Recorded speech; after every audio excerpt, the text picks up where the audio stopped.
समय की बात है। एक घने जंगल में एक बूढ़ा शेर रहता था।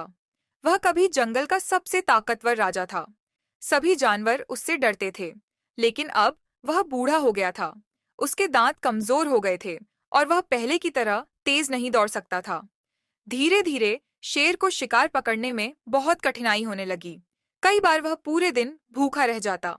एक दिन उसने सोचा, अगर मैं ऐसे ही रहा तो भूख से मर जाऊंगा। मुझे कोई चाल चलनी होगी। अगले दिन शेर जंगल के बीचों बीच एक बड़े पेड़ के नीचे लेट गया। उसने अपने चेहरे पर उदासी दिखाई और आंखें बंद कर लीं। जो भी जानवर वहां से गुजरता, शेर धीमी आवाज में कहता, मैं अब बूढ़ा हो गया हूँ। मैंने जीवन भर बहुत गलतियां की। अब मैं किसी को नुकसान नहीं पहुंचाना चाहता। मैं तो बस भगवान का नाम लेकर अपने आखिरी दिन बिताना चाहता हूँ। यह सुनकर जानवरों को थोड़ा आश्चर्य हुआ। उन्हें लगा कि शेर अब सच में बदल गया है। कुछ दिन बाद खरगोश, हिरण, लोमड़ी और बंदर भी उसके पास आने लगे। वे उससे बातें करते और उसे फल पत्ते लाकर देते। लेकिन शेर के मन में कुछ और ही चल रहा था। जब भी कोई जानवर अकेले उसके पास आता, वह मौका देखकर उसे पकड़ लेता और खा जाता। बाकी जानवरों को लगता कि शायद वह जानवर कहीं और चला गया होगा। धीरे धीरे जंगल में जानवर कम होने लगे। सभी परेशान थे कि आखिर जानवर जा कहाँ रहे हैं। जंगल में एक बहुत ही बुद्धिमान लोमड़ी रहती थी। उसने सोचा, कुछ तो गड़बड़ है। इतने सारे जानवर अचानक गायब कैसे हो सकते हैं? एक दिन लोमड़ी चुपके से शेर के पास गई। उसने दूर से देखा कि शेर के पास कई जानवरों की हड्डियां पड़ी थीं। लोमड़ी सब समझ गई। वह तुरंत जंगल के बाकी जानवरों के पास गई और बोली, शेर बूढ़ा जरूर हो गया है, लेकिन उसकी चालाकी अभी खत्म नहीं हुई। वह हमें धोखा देकर खा रहा है। सभी जानवर डर गए। उन्होंने लोमड़ी से पूछा, अब हम क्या करें? लोमड़ी ने कहा, हमें मिलकर काम करना होगा। अगले दिन सभी जानवर शेर के पास गए, लेकिन इस बार कोई भी अकेला नहीं था। वे दूर खड़े होकर बोले, हे जंगल के राजा, हमने आपके लिए खाना लाया है। शेर खुश हो गया। उसने सोचा कि आज तो बहुत सारे जानवर हाथ लग जाएंगे।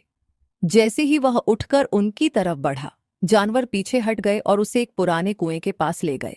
लोमड़ी बोली, महाराज, इस कुएं में एक दूसरा शेर रहता है। वह कहता है कि वही जंगल का असली राजा है। शेर गुस्से में भर गया।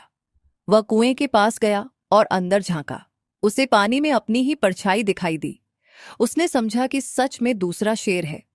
गुस्से में शेर जोर से दहाड़ा। कुएं में उसकी आवाज गूंजी। उसे लगा कि दूसरा शेर भी दहाड़ रहा है। वह बिना सोचे समझे कुएं में कूद पड़ा। कुएं में गिरते ही शेर डूब गया। सभी जानवर खुश हो गए।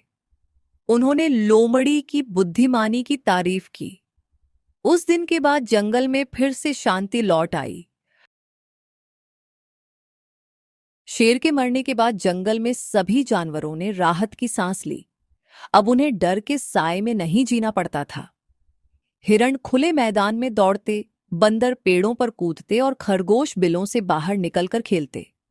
कुछ दिनों बाद जंगल में एक सभा बुलाई गई। सभी जानवर एक बड़े बरगद के पेड़ के नीचे इकट्ठा हुए।